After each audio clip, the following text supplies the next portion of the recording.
여러분 안녕하세요. 12월 12일 여의도 펀드매니저TV 금주시장 전망 및 투자 전략 시작하도록 하겠습니다. 여러분 주말 잘 보내고 계십니까? 머리가 속이 참 복잡한 한 주죠. 네, 머릿속이 매우 복잡한 연말. 이게 이제 우리 투자자들의 기본적인 시장에 대한 그 생각이죠. 머릿속이 매우 복잡하죠. 주말 내내 여러 것들을 다 이야기를 해도 복잡한 이야기만 얽히고 설기키고 거기다 금요일날 PPI가 우리가 생각과 다르게 아주 높은 수준으로 예상보다 높게 나오면서 시장을 더욱 복잡하게 꼬이는 그러한 변수로 작용을 했습니다. 우리는 이제 CPI나 이런 것들이 그 하락의 모습으로 트렌드가 당연히 바뀔 거를 가정을 하고 그렇게 해야 연준의 피봇이 나올 수 있고 경기 침체에 대해서 우려가 나올 수 있는데 여전히 PPI가 생각보다 강하게 나오면서 CPI도 또한 우리가 생각하는 것보다 부정적으로 나올 확률 이런 것들이 얽히고 설켜서 다음 주, 이제 이번 주죠. 이번 주는 우리가 어떤 전략을 가지고 시장에 임해야 할지 매우 머릿속이 복잡한 그런 한 주입니다. 저도 어제 오늘 여러 생각들을 정리를 해보면서 여러분들에게 주절주절 이야기를 해야 할 수밖에 없는 그런 복잡한 상황을 같이 한번 나눠보도록 하겠습니다. 자, 금주 시장 전망의 투자 전략 시작하도록 하겠습니다. 구독, 좋아요 많이 눌러주십시오. 먼저 PPI가 지난주에 한 대 후려 갈겼죠. 갈김인데, 갈김. 지난주에 우리 뒤통수를 한 대 후려 갈겼죠. 그러니까 CPI에 대한 기대감도 버려라. CPI가 우리 생각보다 크게 하락할 것도 버려라. 7.3 정도 예상을 하는데 지난달에 7.7이었죠. 네, 이게 과연 나올 수 있을지 우리는 7%대로 확 깨지고 한번 내려오기를 바랐는데 쉬워 보이진 않는다. 바로 그 다음날 FOMC 우리 15일 날 4시 정도에 발표한 우리나라 시간으로 여기에 대한 기대감도 좀 줄여야 되는 거 아니냐. 물론 연주 피봇이나 여러 가지 이야기 나올 가능성도 있지만 저는 생각보다 더 기대감을 좀 줄여야 된다. 이렇게 이게 다 연결이 되어 있는 모습이 이번 주말 우리들이 여러 공부를 다 뒤져봐도 이게 연결이 되어 있어서 생각이 좀 복잡하게 만드는 그런 논리적 구조의 축인 것 같습니다. 하지만 마지막으로 저는 개인적으로 모든 악재가 다 나왔다. 모든 악재가 다 나왔다. 이 사실이 굉장히 중요하다. 그런데 약세장에서는 악재가 한 번 나와도 또 실질적으로 숫자로 표현이 되면 그게 또 한 번 시장을 후려 갈기는 그러한 모습이 나타나기 때문에 이번 주는 좀 부정적으로 보기보다는 좀 보수적으로 보는 게 맞는 게 아닌가. 그렇죠. 뭘 많이 먹겠다 보다는 지키는 거, 관리하는 거, 리스크를 보고 내 포트폴리오를 관리하는 게 훨씬 더 중요한 한 주가 되지 않을까. 그런 스탠스를 가지고 여러분들에게 제 생각을 한번 펼쳐보도록 하겠습니다. 지난 금요일 다우는 0.9% 빠졌죠. 네, 나스닥은 0.7%, S&P는 0.73%. 장 초반에는 좀 좋다가 막판에 가서 그냥 다 무너져 버리는 그 PPI가 발표가 되면서 무너져 버리는 그러한 모습이 나오면서 이번 주 시장을 불안케 하죠. 근데 우리가 이제 반복적으로 월요일, 화요일 주식이 안 좋고 수목 반등하고 금요일 또 찌글찌글하고 이렇게 끝나는 게 계속 반복적이지 않습니까? 몇 주째 지금 미국 시장이 금요일 안정, 우리나라 올 화 영향이 미치고 화 수목이 좀 반등하고 금요일은 찌글찌글하고 이게 이제 반복적인데 이번 주에도 그렇게 돌아갈 확률이 좀 있어 보이니까 그 정도의 스탠스, 그 정도의 밸런스를 가지고 봐야 되는 게 아닌가. 너무 겁먹을 필요도 없지만 또 너무 긍정적으로 볼 필요도 없다. 이렇게 표현을 해보고 싶네요. 지난주 이제 수급을 보면 가장 큰 특징이 외국인이 거의 1조 가까이 매도를 했다는 거죠. 9,627억이나 팔았는데 중국이 어느 정도 안정을 찾으면서 중국에서 들어왔던 돈들이 중국에서 빠졌던 돈들이 한국으로 왔다가 이게 찰크덕 다시 멈추고 반대로 이제 돈이 중국으로 들어가는 모습, 이러한 모습들이 나타나고 있다. 한국에 돈이 들어온 게 일시적일 확률이 높아 보인다. 그래서 1조 가까운 돈이 한 주 일주일 만에 빠져나가는 모습. 이 안에는 여러 요인들이 있지만 중국의 리오픈으로 가면서 아시아 시장에서 중국이 가장 기대감을 높이는 상황, 이 상황에서 한국 돈이 빠져나간 게 아닌가 이렇게 봐야 될 것 같습니다. 기술주 중심의 코스닥은 236억밖에 빠지지는 않았죠. 그래서 코스피 대형 우량주들이 돈이 빠져서 다시 중국으로 리턴에 들어가는 그런 모습, 이렇게 수급을 정리해 볼 수 있습니다. 여기에 우리나라 연기금들, 투신사 다 그냥 매도로 나서고 있는 그런 모습이 나타나죠. 그렇죠. 네, 연기금, 투신, 기관 투자가들이 연말을 앞두고 이익을 실현하거나 포트폴리오를 조정하면서 좀 포트를 가볍게 들고 가려는 그러한 그 움직임들이 확실히 눈에 띕니다. 수급은 전체적으로 연말에 우리 투자자들에게는 불리한 상황이다. 이렇게 이해를 하시면 될 것 같습니다. 우리 코스피 지수를 봐도 이게 이제 전형적으로 박스권에 묶여 있죠. 2500에서 2400 사이에서 이렇게 먹고또 이렇게 있는데 여기서 흘러내리느냐 아니면 치고 올라가느냐 그 싸움인데 이번 주가 굉장히 중요한 기록 포인트가 있다. 연말에 2300이 깨지고 나오면 2200까지도 더 밀릴 확률, 이 확률이 높아 보이는데 2400을 잘 지키면 내년에 한 번 또 반등할 수 있는 기회가 있지 않나 그런 생각이 드는데 MACD 기술적 지표에도 좀 하락할 수밖에 없는 그런 기술적 지표의 모습이 나타나고 있습니다. 한국 시장 밸류에이션을 한번 볼까요? 퍼를 보면 한국은 11.1배, 여전히 변함이 없이 11.1배를 지키고 있습니다. 좀 높죠? 네. 10배 이하이면 다시 올라갈 확률이 있는데 가장 높을 때가 12배 정도 있는데 이제 밸류에이션 측면에서는 그렇게 매력적이진 않다. 미국이 17.9배, 미국은 다시 살짝 올라가는 모습이 나타나고 유럽은 11.7배, 우리랑 좀 비슷한 모습이네요. 일본이 15.1배, 중국이 13.5배. 중국이 좀 저평가되어 있다. 이렇게 봐야 될 것 같아요. 15배까지 가야 될 것 같아요. 인도가 좀 고평가. 그래서 한국과 인도가 살짝 고평가인데, 인도는 많이 고평가이고, 한국은 약간 뭐 중상 정도. 많이 가봐야 12배인데 거의 다 온 게 아닌가. 그래서 밸류에이션 측면에서는 목에 차 있다라고 보면은 개별 종목 중심, 소형주 중심, 잡주 중심 이렇게 시장이 돌 확률 이 가능성이 높다. 밸류에이션 측면에서는 이렇게 정리를 해볼 수 있습니다. 자, 그럼 본격적으로 금주 시장 분석 한번 해봅시다. 먼저 긍정적 요소를 한번 봅시다. 중국이 리오픈, 이거 이외에는 지금 시장에 긍정적인 요소가 거의 없다고 볼 수 있습니다. 가장 중요한 핵심 포인트다. 두 번째는 모든 악재가 다 나왔다. 이것도 이제 저는 긍정적인 포인트로 봤죠. 그래서 이번 주 CPI가 발표가 되고 FOMC가 회의가 끝나면 불확실성의 해소는 거의 다 끝난 게 아니냐. 오히려 불확실성 해소 차원에서 기술적 반등 정도는 가능한 게 아니냐. 또 이렇게 보는 면도 있습니다.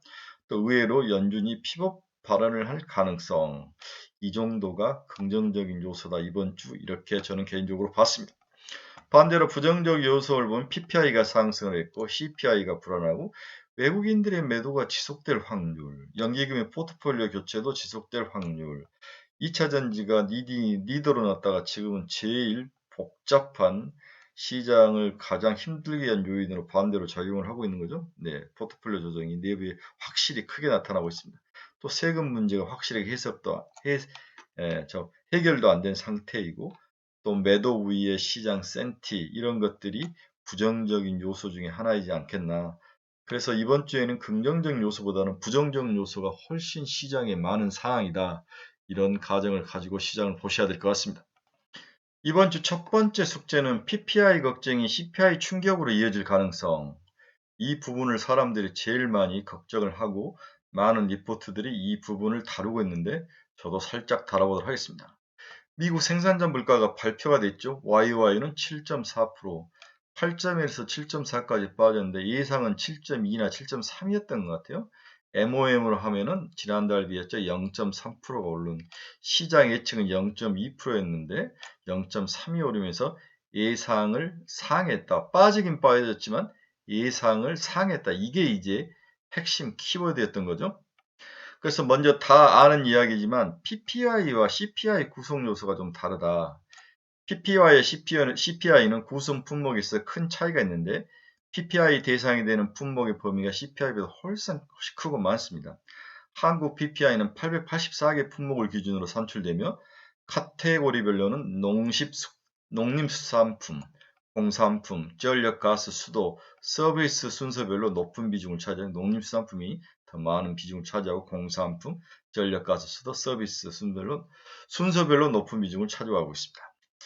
미국의 경우는 한국보다 훨씬 세부적으로 카테고리를 나누는데 각 카테고리의 가중치는 그 카테고리 가중치는 전체 중에서 서비스업이 60% 정도에 해당되며 세부적으로는 헬스케어 서비스와 도매 서비스가 가장 큰 PPI 구성의 핵심을 보이고 있습니다. 그래서 결국 보면은 미국 PPI 구성 요소 중에서 서비스 지수가 인플레이션이 빠지지 않으면서 이 사단이 났다고 그렇게 보는 거죠. 반면 CPI에서 가장 큰 비중을 차지한 것은 주거인데 PPI는 주거에 대한 영향은 거의 없다는 거죠. 그죠? 서로 이제 구성하는 가장 큰 차이가 PPI는 서비스업이 가장 큰데 CPI는 주거가 가장 큰 영향을 미치는데 PPI는 이 주거 구성이 없다는 거죠. 서로 구성이 좀 다르다 이렇게 볼 수 있습니다. 또 CPI에는 수입 품목은 포함되지만 수출 품목은 포함되지 않고 PPI는 반대로 수출 품목은 포함되지만 수입 품목은 포함되지 않는 매우 복잡한 구조인데 한 가지 PPI와 CPI 구성 주택, 주거에 대한 가격 움직임이 CPI에는 포함이 됐고 PPI는 포함이 되지 않다. PPI에서 가장 큰 비중을 차지하는 서비스업 지수이다. 이 서비스업 지수가 결국은 시장 이 사단의 원인이 됐다. 이렇게 정리를 해볼 수 있을 것 같습니다.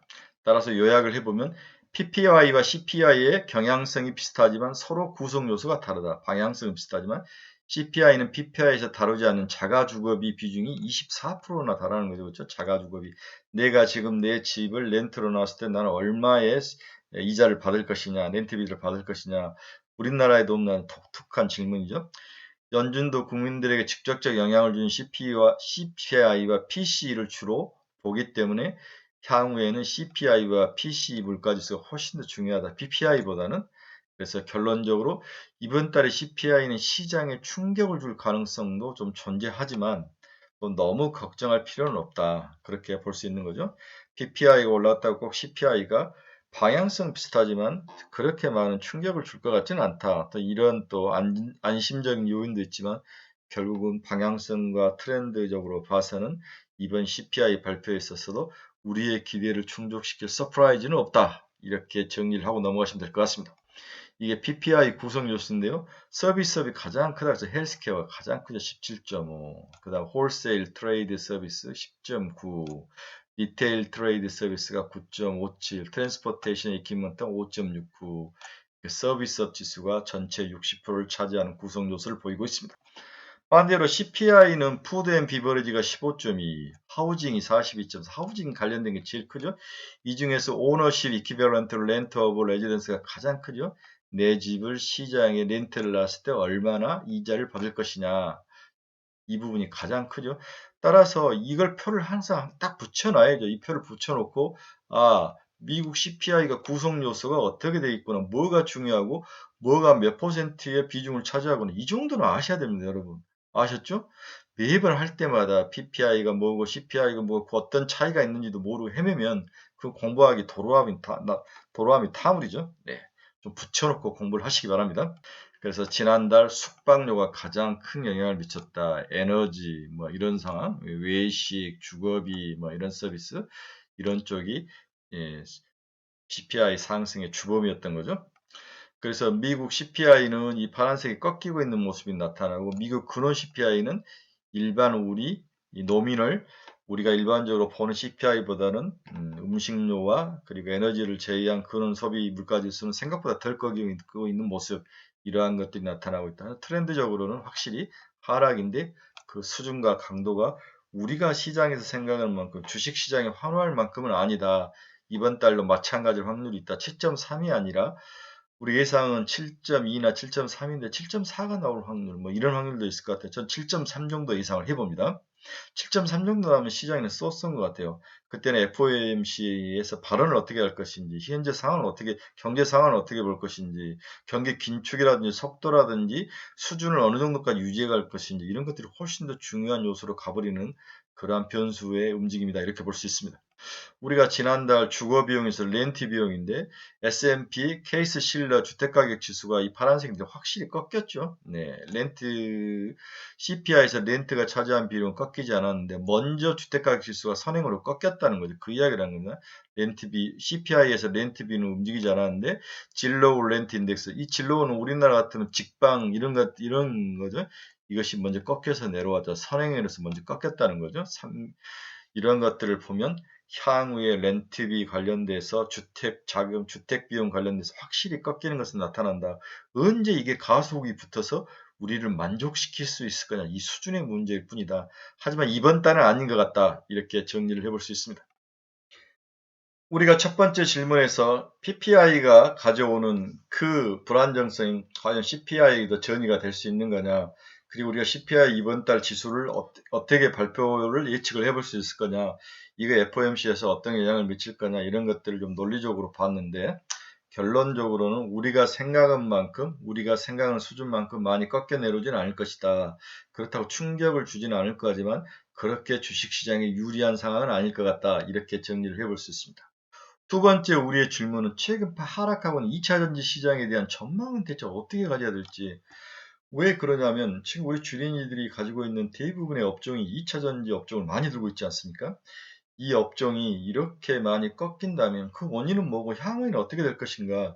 여기에 대해서 전략과 좀 전술을 잡아야 될 것 같아요.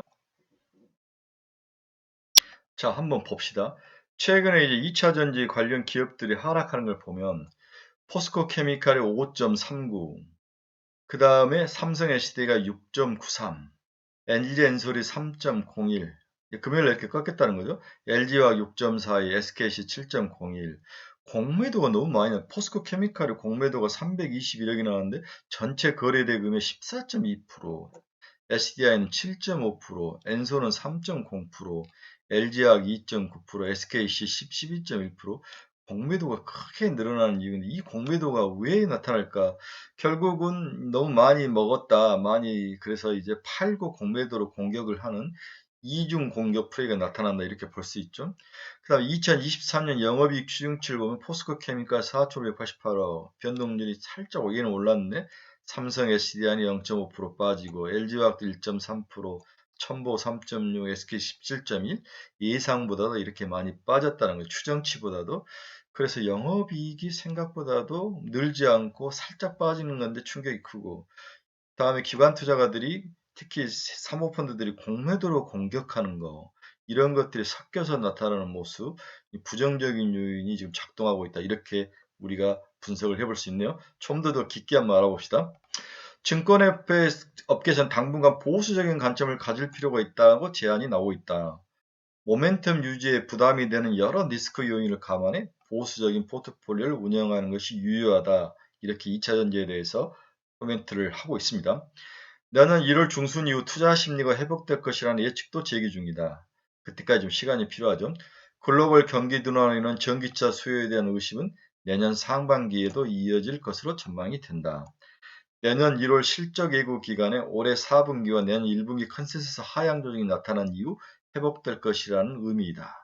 그러니까 일단은 실적 하향, 우리가 생각한 것보다 실적이 안 나왔을 때, 그 다음에 이제 회복은 하겠지만, 일단 실적 하향에 대해서 시장이 먼저 반응하고 있다. 이렇게 이해를 하시면 될 것 같아요. 또한 보호에서 해제 물량에 대한 부담도 다음 달 중순 정도는 대부분 주가에 반영될 것으로 예측이 되고 있다. 와, 다음 달 중순까지면 아직도 더 나올 수 있다. 이런 관측인 것 같은데, 일단 여러 이유들이 긍정적인 요인보다는 부정적인 요인이 훨씬 많다. 이렇게 정리를 해볼 수 있네요. 자, 이런 부정적인 요인뿐만 이외에도 긍정적인 요인도 또 있을 수 있죠. 중국이 빠르게 리오픈으로 나오고 유럽을 비롯한 글로벌 전기차 시장의 보조금 지금 연장 가능성, 경기가 너무 안 좋기 때문에, 그리고 각국 정부가 경제 살리기를 위해서 뭔가 지속적으로 부양책을 쓸 가능성, 이러면 우리가 생각하는 것보다도 소비가 더 늘어날 확률은 있다. 따라서 연말 수급상의 문제점, 경기 침체 우려, 그리고 높은 밸류에이션 조정 등은 이미 70% 이상 시장의 주가에 반영됐다. 그렇죠? 그래서 지금 팔기보다는 기술적 반등으로 내년 1분기 정도에 또 기술적 반등 정도로 올라오면 그때 파는 게 좀 줄이는 게 맞는 게 아닌가. 그렇죠? 지금은 이미 한 대 두들겨 맞았기 때문에 지금 팔기보다는 버티다가 다시 1분기 정도, 내년에 사실 전기차 시장 이외에는 뭐 실질적으로 숫자로 뭔가를 증명해 줄 섹터가 있습니까? 거의 없죠. 이런 면들도 중국이 리오픈으로 나오고 소비가 증가하면은 전기차뿐만 아니라 그 다음에 생산 시설, 중국의 여러 상하이 공장이라든지 이런 공장도 다시 리오픈으로 풀로 가동할 수 있고, 이런 것들이 다시 우리가 생각한 것보다도 더 반대 방향으로 틀 확률도 있기 때문에 내년 연초 정도에 다시 기술적 반등을 올라오면 그때 좀 줄이는 게 맞는 게 아닌가, 이렇게 생각을 정리를 해보고 싶네요. 자, 세 번째 질문은 최근에 뜨고 있는 5G는 더 갈 수 있을 것인가? 이 부분에 대한 질문도 굉장히 중요한 질문이라 이렇게 이야기를 해보고 싶네요. 5G가 최근에 가장 핫하니까요. 네, 결론적으로 보면 2022년, 24년 국내 5G 네트워크 장비 업체 실적 대반전이 예상되는 이유, 이 김홍식 의원이 있어서 한 걸 제가 붙였는데, 미국을 비롯한 전 세계 주요 통신사들이 3에서 4GHz 대역 투자 확대가 증가하고 있다. 우리나라와 반대로 얘들은 투자 확대가 증가하고 있네요. 미국, 일본의 5G 장비 국산화 정책의 수혜주가 될 수 있다. 후지츠, 에릭슨 등 글로벌 SI와 파트너십이 확대가 되고 있다. 우리나라 기업들이 그렇다는 거죠. 오픈랜 시장 확대 이후 직납 비중이 급격히 증가하고 있다.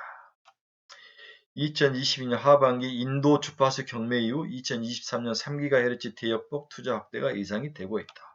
인도가 굉장히 중요한 5G 시장의 핵심으로 떠오르네요.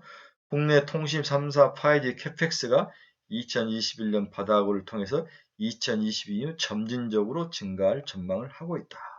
이렇게 6가지를 네트워크 장비 대반전이 일어날 수 있다고 예상을 한 이유 중에 하나죠. 근데 여기서 여러분들이 이제 오픈넷 시장이라는 단어를 잘 모를 수 있는데, 오픈넷 시장이라는 것은 서로 다른 제조사와의 기지국 장비를 상호 연동해서 활용하는 기술이죠.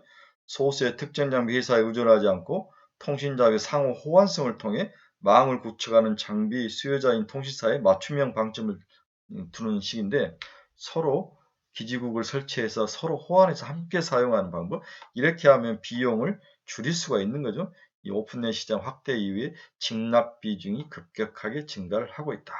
우리나라 통신 장비의 수혜가 전망되고 있다. 이런 건데, 가장 큰 이벤트는 아마 일본의 이재용 회장을 통해서 일본 그 통신회사들이 우리나라 통신 장비 사용을 늘리면서 이렇게 시장에 큰 바닥을 찍고 올라오는 계기가 되지 않았나, 그렇게 생각을 해봅니다.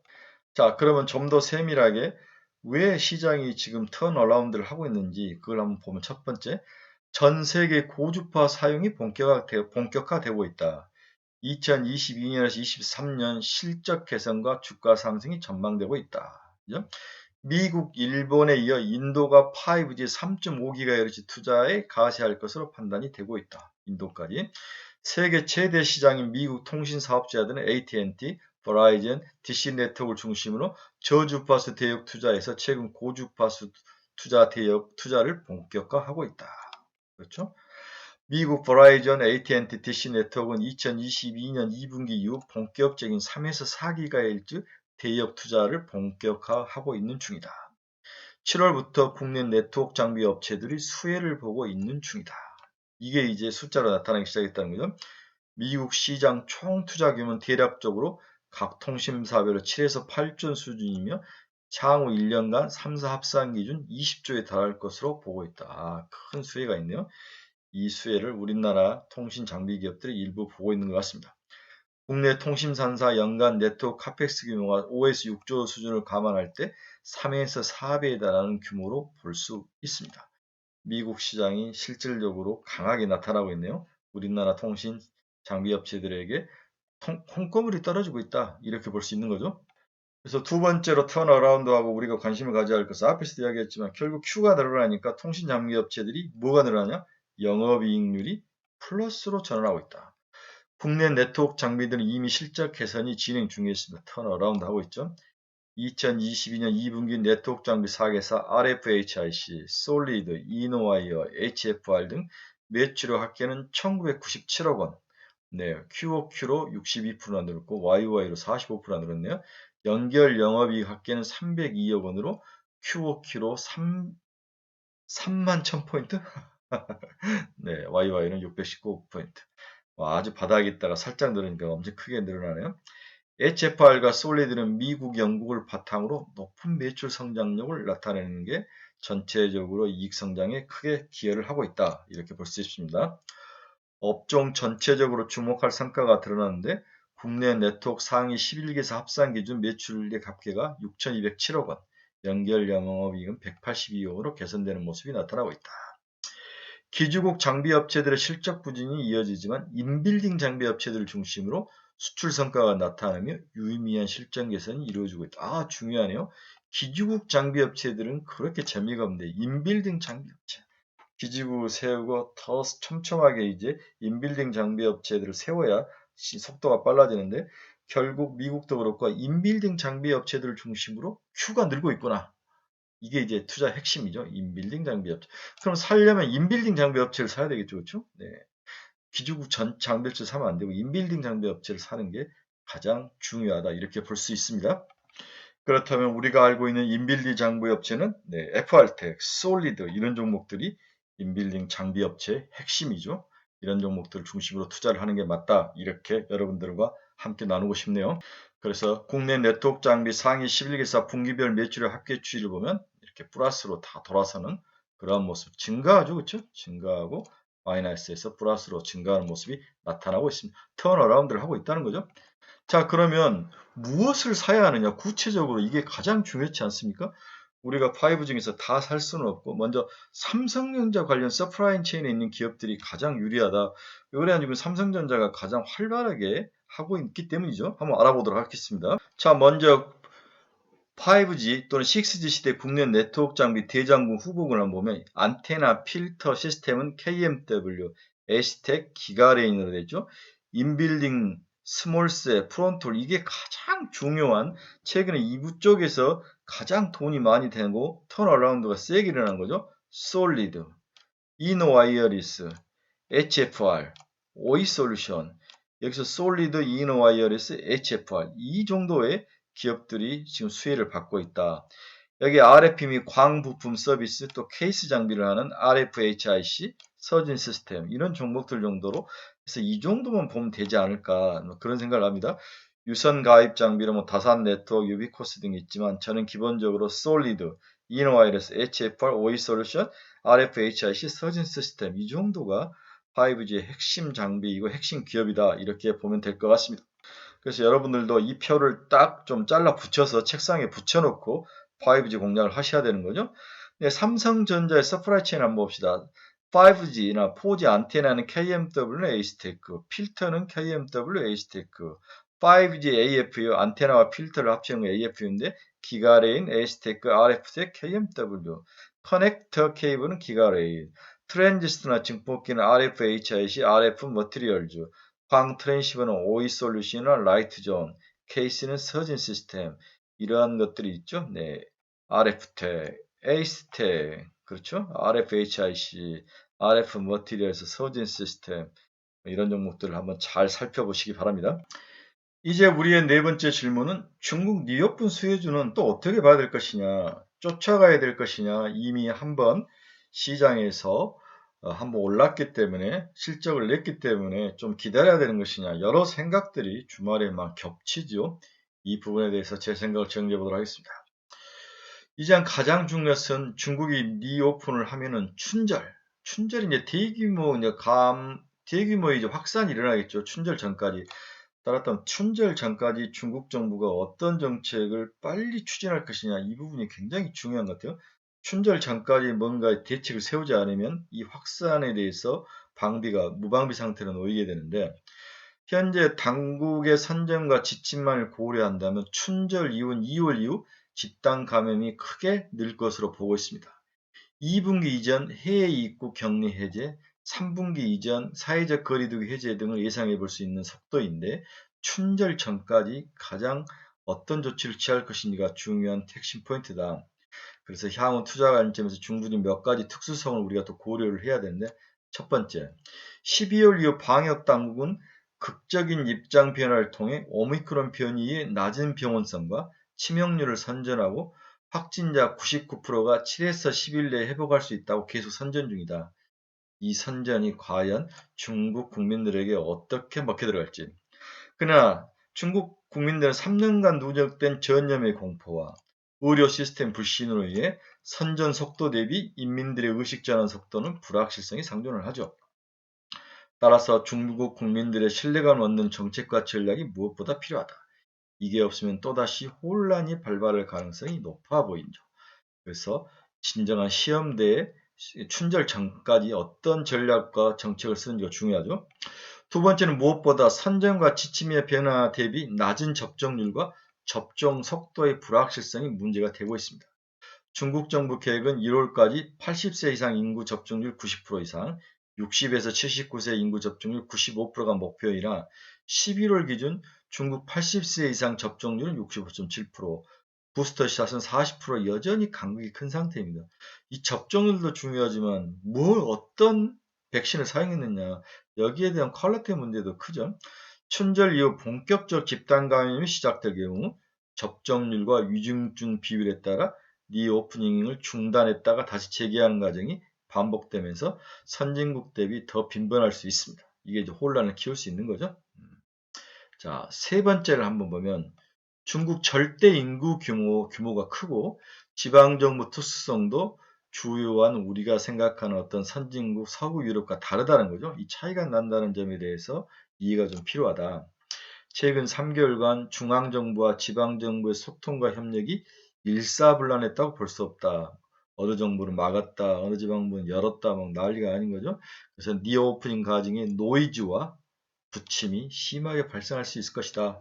우리나라와 같이 일사천리, 또 미국과 같이 뭔가 정부가 큰 틀을 가지고 하는 일사천리 자본주의 시스템이 나타나는 것이 아니라 중앙정부와 지방정부의 불일치, 이러한 것들이 나타났을 때 큰 혼란을 일으킬 수 있다.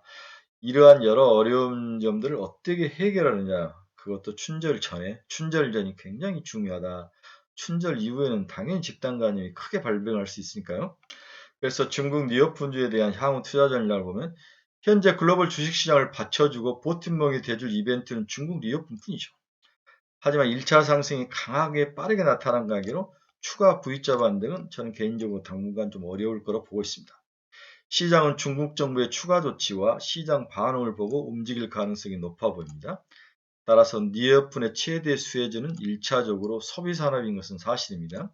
그래서 여행, 항공, 의류, 음식료, 숙박, 화장품, 전자상거래 있는데 이들이 1차적으로 먼저 뛰어올랐기 때문에 우리는 그 다음 수혜주를 찾아서 투자하는 게 더 유리해 보이지 않을까, 그렇게 생각을 하는 거죠.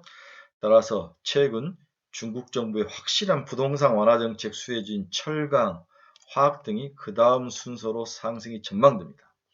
그래서 특히 화학 같은 것들은 한번 우리 LG, 롯데케미칼 이런 것들 한번 볼만하죠, 그렇죠? 네.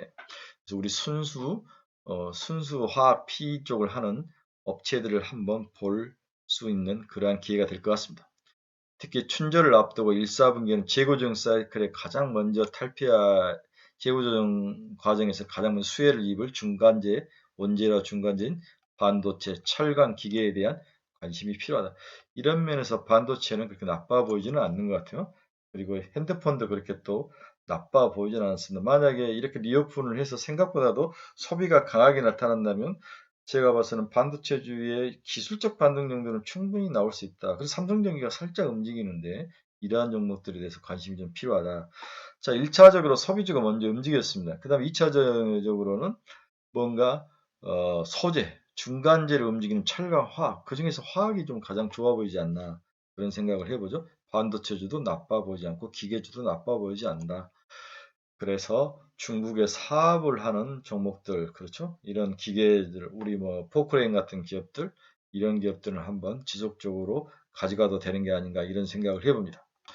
결론적으로 중국 수혜주는 1차 상승을 마친 소비주가 다시 올라올 때마다 이익 실현을 하고 그 돈을 팔아서 반도체, 철강, 기계업종 2차 상장할 종목으로 갈아타고, 그 다음에 거기서 수익을 낸 다음에 다시 소비재가 본격적으로 내년 여름 봄부터는 다시 치고 올라온다. 리오프닝이 잘 돼서 본격적으로 치고 올라올 때 일부기 실적을 기점으로 한 번 더 크게 올라올 수 있는, 그때 다시 소비주로 갈아타는 전략도 좋은 전략이지 않겠나, 이렇게 중국 리오픈주에 대해서 정리를 해볼 수 있습니다.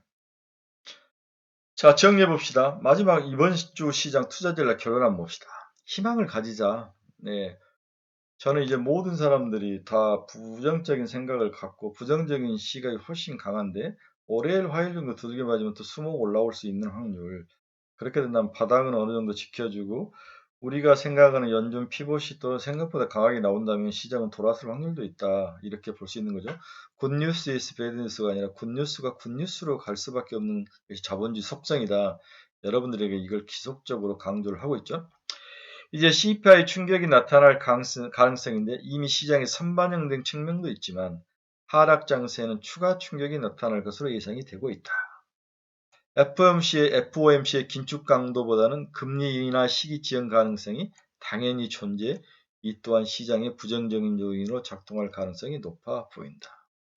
연준 피봇에 대한 발언 등이 나타나더라도 이는 일시적일 가능성이 높아 보인다. 즉 주식시장에는 크게 오랫동안 끌고 갈 상황은 아닌 것 같다. 유일한 희망은 중국의 순조로운 리오픈 스케줄과 이행 능력이다. 그죠? 네. 이 스케줄이죠. 네, 스케줄. 외국인들의 추가 매도 물량 출회, 연기금의 포트폴리오 조정 지속, 연말 세금 문제로 인한 선매도 물량 출회 등이 이번 주에도 이어질 가능성이 높지만 그 강도는 조금씩 떨어질 것이다. 희석될 것이다. 약해질 것이다. 따라서 포트폴리오를 좀 좁혀서 투자가 진행돼야 된다. 그래서 중국 리오픈하고 5G 정도. 이 정도이고 나머지에는 눈에 들어오는 섹터나 종목은 거의 없다. 이렇게 봐야 되는 거죠. 근데 여기에 이제 엔터가 있는데 엔터가 지난주에 많이 올랐는데 저는 이번 주도 엔터를 제가 언급을 안 했는데 엔터도 괜찮아 보여요. 중국 리오픈주 중에 엔터도 들어가기 때문에 엔터, 네, 5G, 중국 리오픈 관련주, 엔터 포함한 중국 리오픈 5G 이 정도에서 포트폴리오를 짜서 플러스 한 15% 정도를 보고 들어가는 게 전략적으로 나쁠 것 같진 않다. 이렇게 한 주 예상을 해보네요. 모든 악재가 시장에 다 쏟아지고 이 악재들이 그 힘을 더욱 발휘하는 전형적인 약세장의 모습이다. 하지만 CPI 발표와 FOMC 발표를 기점으로 이제 시장의 불확실성이 사라지며 기술적 반등 가능성은 충분히 존재해 이번 주는 우리 모두 좀 기대감을 가지고 버텨보자. 모든 것들이 시장에 다 나왔다. 살짝만 또 시장에 희망적인 요인들이 나오면 시장의 반등량은 생각보다 클 것이다. 이런 희망감을 가지고 여러분들에게 이번 주에도 좀 지치지 말고 지속적으로 포커스를 맞추고 시장에 좀 참여하자. 이렇게 정리를 해볼 수 있네요. 네, 이번 주는 참 머리가 복잡한 한 주가 될 거라고 아침 첫 멘트를 이야기를 했는데 이럴 때일수록 포트폴리오를 좀 줄이고 정신 차려서 많이 먹기보다는 리스크를 관리하고 자기 자산을 지키는 쪽으로 전략을 세우는 게 좋을 것 같습니다. 네, 긴 시간 중언부언 했네요. 네, 저도 중언부언 했는데 여러분들이 좋은 또 투자 전략으로 좀 참고하셔서 제 거 의견뿐만 아니라 다른 사람 의견도 많이 들어보는 그렇게 해서 자기 생각을 이렇게 뽑아내는 이러한 한 주가 되시길 바랍니다. 여러분 감사합니다. 내일은 이제 미리 했으니까 모레 화요일 아침에 뵙도록 하겠습니다. 즐거운 주말 되십시오.